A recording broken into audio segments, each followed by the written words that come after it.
sa pinakadulo ng Luzon kung saan ang dagat ay masungit at ang hangin ay laging may ibinubulong. Matatagpuan ang mga lugar na tila hindi natitinag ng panahon. Mula sa mga kalsadang bato ng Bigan hanggang sa mga bahay na bato ng Batanes. Ang Hilagang Luzon ang ating huling bantayog. Welcome sa Part 4, ang pinale ng ating Luzon series. Ngayong araw, aalamin natin kung bakit sa dulo ng mapa matatagpuan ang pinakamatatag na diwa ng ating bansa.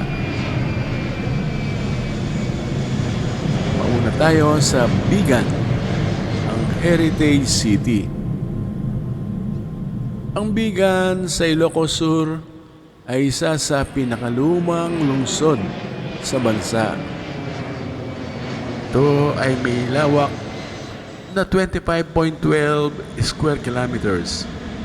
Napapaloob dito ang 39 barangays at may populasyong mahigit kumulang sa 54,000 na Pilipino noong 2020. Ito ay isang UNESCO World Heritage Site na nagpapakita ng fusion ng kulturang Pilipino, Chino at Espanyol. Ang bawat adobe at bawat bintanang kapis dito ay may kwento ng kalakalan at pananampalataya. Ang Bigan ay paalala na sa gitna ng modernisasyon, ang ating pinagmulan ay dapat nating ipagmalaki at pangalagaan. Sa kabilang dako na hilagang dulo ay ang Batanes. Ito ay isang probinsyang isla na hiniwalay sa Luzon Strait at wala pang direktang kalsadang madadaanan dito o kahit anong tulay. Tanging bangka o ferry ang gamit ng mga tao para makarating sa mga isla. Ito ay may layong 940 kilometers mula sa Bigan, Ilocos Norte.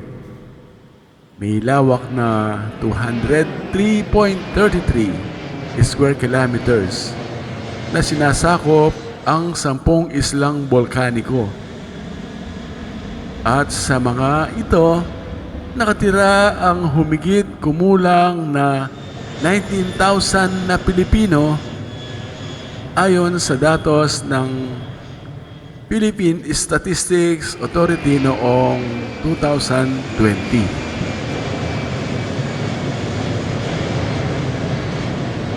Ang Batanes naman ang huling hangganan.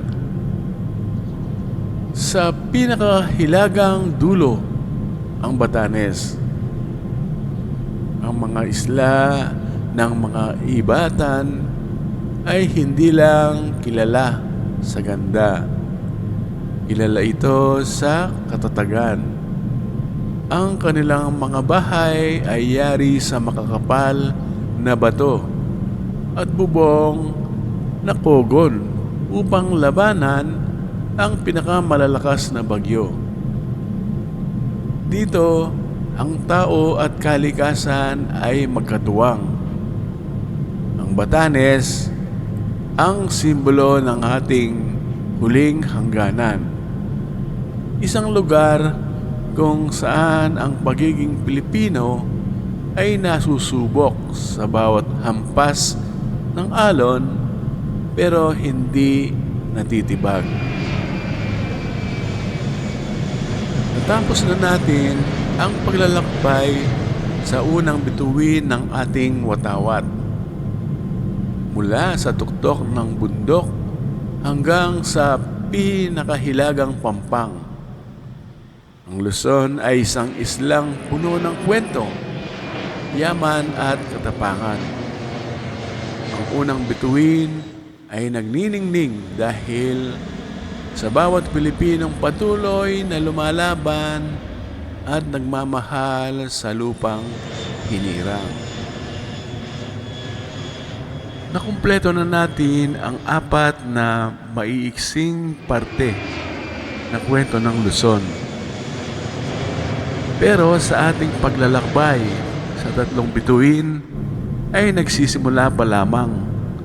Sa susunod, tatawid tayo sa gitna ng kalupaan, sa lupain ng mga datu, ng pinakamatandang lungsod at ng unang tagumpay laban sa mga mananakop. Handa na ba kayong tumawid sa ikalawang bituin ng ating watawat na kinilalang Visayas? Habangan ang simula ng ating Visayas series.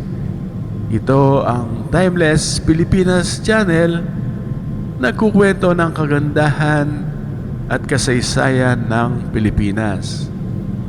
Have a blessed day!